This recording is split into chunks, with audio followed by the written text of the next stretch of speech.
"Don't you see that fat boy over there? That same boy once became such a dangerous CIA agent that he could have started World War III if he wanted to. So, how did a chubby high school boy end up becoming a deadly agent?" That's the story we're going to tell today. Let's begin the story. Right at the start, we see a fat boy at Central High School dancing in the shower while singing. And just for fun, a few mischievous boys came to watch him. That day was also the school's farewell ceremony.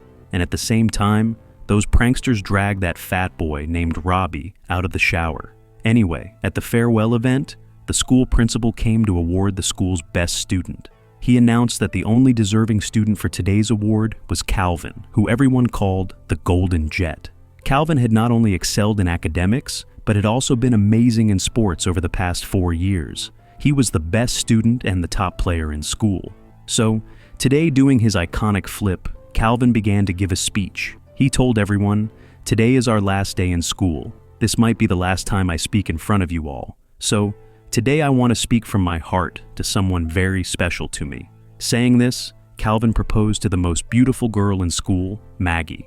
But before he could say more, that gang of bullies brought Robbie in, completely naked, and threw him into the middle of hundreds of students.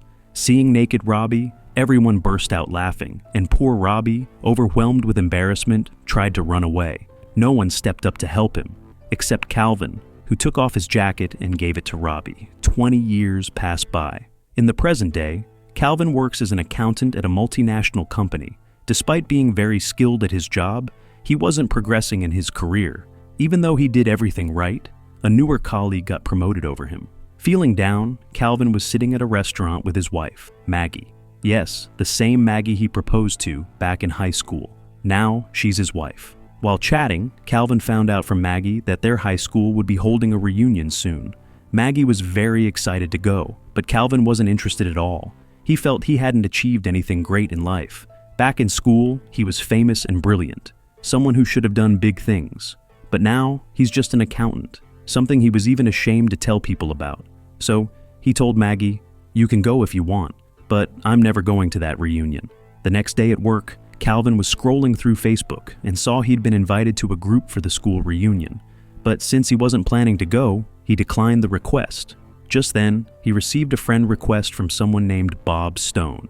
Without thinking much, he accepted the request, and then found out that Bob Stone was actually Robbie, the fat boy from school who had changed his name. Later, Calvin's wife called him and said they were supposed to meet a therapist today, as things between them hadn't been going great lately. But Robbie had invited Calvin to have dinner with him, and getting an invite from such an old friend, Calvin told Maggie, "Let's go to the therapist tomorrow. Tonight, I want to meet that fat boy from school." Maggie replied, "All right, but be careful." So that night, Calvin went to a club to meet Robbie. When they met, Calvin was shocked. The once fat Robbie had transformed into a huge muscular bodybuilder. At first, Calvin didn't even recognize him. After a proper introduction, the two sat down and started talking. Robbie asked Calvin about his life, but Calvin didn't want to say much because he hadn't really done anything great. When Calvin asked about Robbie's life, Robbie said, "Since that day I was humiliated at school, I've worked out 6 hours every day for the past 20 years. And that's how I became what I am today." Saying that, Robbie went to get drinks for them. While he was gone, a random guy came over and tried to take Robbie's chair. Calvin stopped him and said, "Hey man, that's my friend's seat. He just stepped away for a bit." But the guy ignored Calvin and insulted him, trying to take the chair anyway. Just then Robbie returned, looked the man straight in the eyes and said, "You just disrespected my friend. Apologize to him right now, or I swear things are going to get ugly." Hearing those words, the rest of the men behind that guy pulled out their guns and started threatening Robbie. But Robbie wasn't scared at all. Instead, he beat all of them up and walked out of the club, avenging the insult to his friend. Seeing such heroism from Robbie, Calvin was amazed. He was really happy. Then, while chatting, Robbie took Calvin back to their old school. As they arrived, Robbie saw the old restroom and was instantly reminded of that terrible experience from school. He asked Calvin, "What does that boy Trevor, the one who humiliated me that day, do now?" Calvin replied that Trevor had become a big officer at the city's central bank. While talking, they reached a memorial wall that displayed photos of all the top students from their batch. Seeing a picture of a girl named Darla, Robbie became very emotional. He used to have a big crush on her during school days. Seeing all this, Calvin looked discouraged and said, "I wanted to do so much in life, but I couldn't do anything. I've ended up as a failure." Robbie comforted him and said, "You were the best student in our batch. None of this matters. You're definitely going to do something great." After finishing their talk, Robbie dropped Calvin off at his home, but before saying goodbye, he sincerely thanked him for helping him 20 years ago in school, because back then, out of hundreds of students, only Calvin had stepped up to help him. As Calvin walked away, he said, "Thanks for making today so special, Robbie. If you ever need anything, let me know. I'll be there for you." Hearing that, Robbie replied, "Actually, I do need a bit of help. I used to work at an investigation office, but after leaving that job, I've been trying to go over some bank account records. I'm having trouble balancing them properly. Since you're an accountant, I believe you can handle this well. Please help me check the accounts." At his friend's request, Calvin accessed the account and began reviewing everything. As soon as he looked at it, he realized it was an auction account, where millions of dollars were being bid from China, Iran, and Russia to purchase some highly sensitive items. While reviewing all of this, suddenly Calvin's IP address started getting tracked. Seeing that, Robbie quickly spilled beer over Calvin's laptop, damaging it to stop the trace. That night, Robbie stayed at Calvin's home, but the real problem began the next morning. Early that morning, a team of CIA agents showed up at Calvin's house. They showed him a photo and asked, "Do you know this man?" Calvin replied, "Of course. He's my friend. He's sleeping inside my house right now." Immediately, the agents tried to apprehend Robbie, but by then, he had already escaped.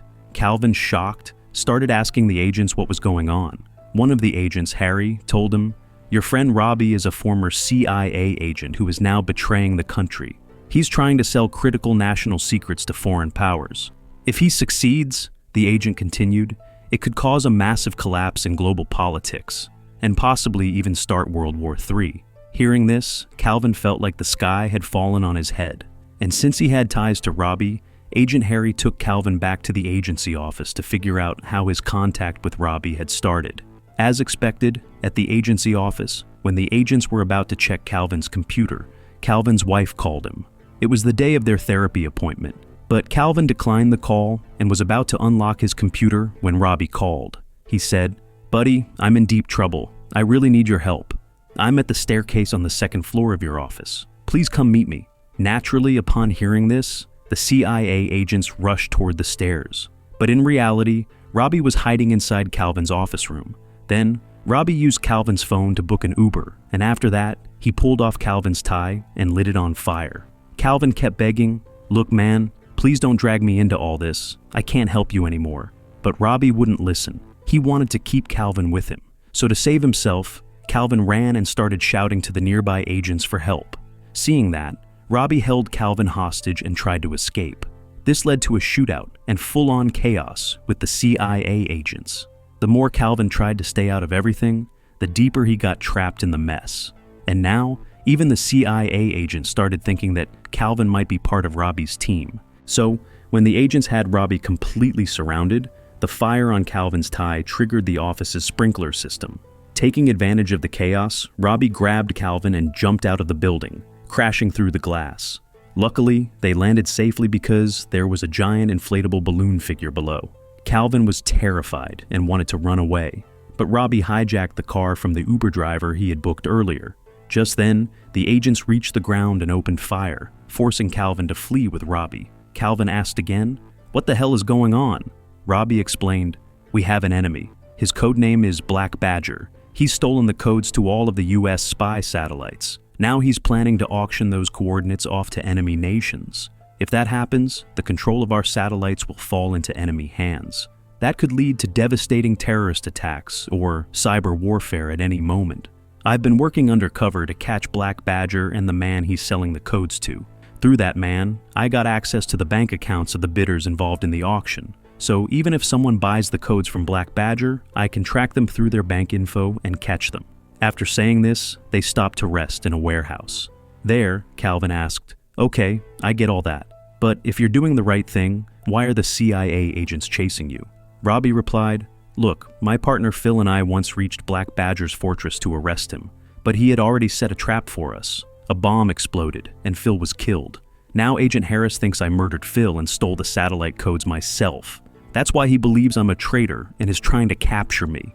Before he could finish, a man on a motorcycle showed up and started shooting at Robbie. The CIA had announced a large bounty on Robbie's head, and this guy came chasing him for the reward. But Robbie took him down and knocked him to the ground. Taking the opportunity, Calvin grabbed the guy's bike and escaped. While riding away, Calvin got a call from his wife. She reminded him, "Don't forget, today we absolutely have to meet the therapist." Calvin replied, "Yeah, I'm coming to see you right now." Just as he said that and tried to leave, the CIA agents caught him. Agent Harris put him in a car and said, "You have no idea how dangerous the man you're helping is." Calvin replied, "Ma'am, I didn't help him. You've misunderstood." Agent Harris then revealed, Bob is actually a mentally unstable psycho, a former CIA agent who murdered his own partner, Phil. Calvin said, "No, it wasn't him. Black Badger killed Phil." That's when Agent Harris dropped the bombshell. Robbie is the real Black Badger. He stole the secret satellite codes and killed his friend Phil to destroy the evidence. Now, he's auctioning those codes on the black market. Since buyers and sellers don't know each other in black market deals, he'll come back to you, just to get the buyer's bank account info. That's why he needs you. Then they handed Calvin a specialized tracking device and said, "The next time you meet Robbie, press this button. It'll send us your location." After that, they released Calvin, and he went to the therapist's office to meet his wife. But to his shock, Robbie was already there pretending to be the therapist. Seeing Robbie, Calvin started saying all sorts of random things. Watching this, his wife assumed Calvin wasn't serious about fixing their relationship and stormed out, furious. Then Calvin picked up the tracker and said, "I don't know what's going on anymore. Just tell me this. Do you have the satellite codes or not?" Robbie tried once more to explain, "No, buddy, I don't have the codes. But if you help me, I can use the bank account info to catch Black Badger and recover the codes." Hearing that, Calvin started to soften again and decided to help Robbie. But getting that account info wasn't easy. The central bank's manager usually didn't share any account numbers or information with anyone except people he trusted. Fortunately, luck was on their side. The senior officer at the central bank turned out to be their old school friend Trevor, the same guy who used to bully Robbie back in the day. So anyway, they went to Trevor for help. But even though Trevor agreed to help them, he humiliated both Calvin and Robbie. He mocked Calvin for being a failure and called Robbie a steroid-filled meathead. Calvin thought Robbie might beat up Trevor in retaliation. But no, just seeing Trevor made Robbie's childhood trauma resurface. He couldn't say a word. He lowered his head in shame and quickly walked out. Calvin followed him. But just then, Agent Harris called Calvin on video and said, "Listen, Calvin, we're keeping an eye on your wife. We know you're in contact with Robbie. If you don't give us his location right now, we'll arrest your wife." Hearing that, Calvin didn't think twice. He pressed the device and revealed their location to Harris.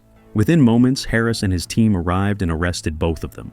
Robbie couldn't believe that his own friend had turned him in. Anyway, they were taken to the interrogation room, where Harris demanded that Robbie hand over the satellite codes. But Robbie kept insisting he didn't have them. Harris didn't believe a word he said, so he ordered his men to bring in torture equipment. When Calvin heard this, he realized how badly he had messed up. The agents began torturing Robbie so brutally that Calvin couldn't bear to watch. He left the room, but even from the next room, he could hear Robbie screaming.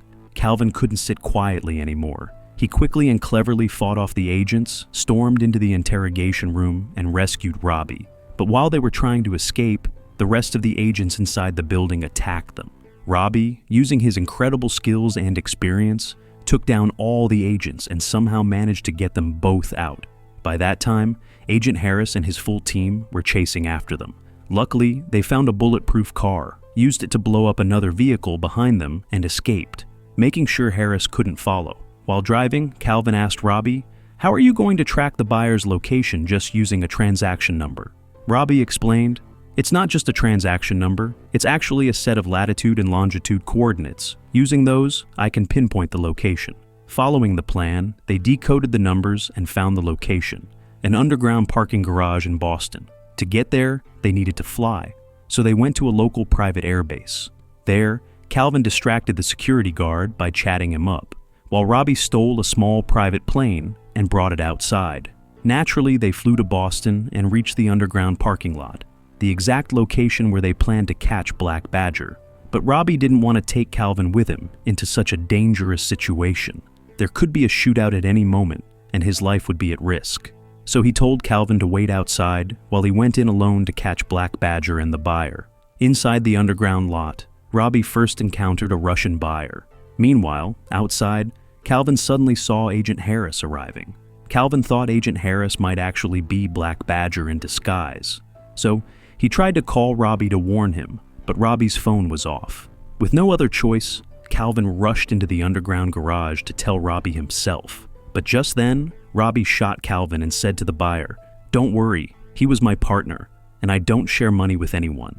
That's when we realize Robbie is actually the real Black Badger. He was about to sell the satellite codes to the buyer.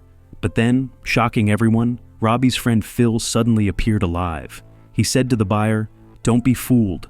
I'm the real Black Badger. I have all the codes. Robbie just lied to you to steal your money." Robbie was stunned to see Phil alive. But regardless, now both of them were claiming to be the real Black Badger. Seeing this, the Russian buyer got furious. He opened fire at both of them, deciding to take the codes by force from whoever had them. Meanwhile, outside, we see Calvin, shot and lying on the ground, still alive. Fortunately, the bullet had only grazed his neck and pierced the skin slightly. From outside, Calvin saw Agent Harris and his team storming in and opening fire. Amid the chaos, both USB drives containing the satellite codes fell to the ground. Seeing the opportunity, Calvin sprinted in, grabbed the drives, and began to flee from the underground garage. But at this point, nearly everyone was chasing Calvin to get the codes. While running, he reached a bridge where both Robbie and Phil cornered him at gunpoint. Both were demanding he hand over the drives. Trying to earn Calvin's trust, Phil said, "Give the drives to me. Your friend is a traitor. He tried to sell our country's secrets to the enemy. I went underground on Agent Harris's orders just to catch him." Robbie responded, "Phil is actually an associate of Black Badger. He betrayed him and kept the codes for himself. If you want to save the country, you need to give the codes to me." While they were arguing, a shootout broke out. In the chaos, Robbie and Phil began physically fighting each other. Seeing all this, Calvin picked up a gun lying nearby. But he was completely confused. Who should he shoot to save himself? Then, accidentally, a shot hit Robbie in the stomach. He collapsed, unconscious. Calvin shouted at Phil to stop, but Phil wouldn't listen. Calvin tried to shoot him, but his gun was out of bullets. Taking advantage, Phil aimed his gun at Calvin and said, "Well then, let me tell you the whole truth. I'm the real Black Badger," he continued. But hiding in plain sight in front of Robbie every day was getting too risky, so I faked my own death. While chasing Black Badger, I set off a bomb, exploded a dummy body in the lift, and escaped. Then Robbie was framed for my murder and sentenced to life in prison, and I've been doing my work in peace ever since. With that confession, it became clear. Phil was the real Black Badger. To stop him, Calvin suddenly pulled off one of his signature flips, distracting Phil. At that moment, Robbie got back up, attacked Phil from behind, and threw him into the water, taking him out for good. Afterward, Robbie apologized to Calvin for shooting him earlier, explaining that it was the only way to save his life at that moment. Then the two of them headed off to their high school reunion. They landed like superheroes in the school field, arriving in a helicopter. There, Agent Harris walked up to Robbie and apologized for everything. Finally, they all joined the reunion. Everyone was stunned to see Robbie again and amazed by his transformation. He was called on stage to speak, and there he began sharing his life story, how being humiliated at school had pushed him to completely change himself, and how Calvin had become his closest friend. But before he could finish, Trevor showed up again and began insulting Robbie once more. He tried to humiliate him in front of everyone, even attempted to strip him naked. This time, Robbie punched Trevor and knocked him out cold. Then, in front of everyone, he took off his shirt and danced, proudly showing off his body. The event turned into a celebration, full of laughter and fun. Suddenly, Darla, the girl Robbie used to have a crush on, appeared in front of him. Robbie kissed her and confessed his love. And finally, at the very end of the story, Robbie returned the jacket to Calvin, the same jacket Calvin had once given him in high school to save his dignity. With that beautiful moment, today's story comes to an end. Let me know in the comments how you liked the story. That's all from me for today. Goodbye.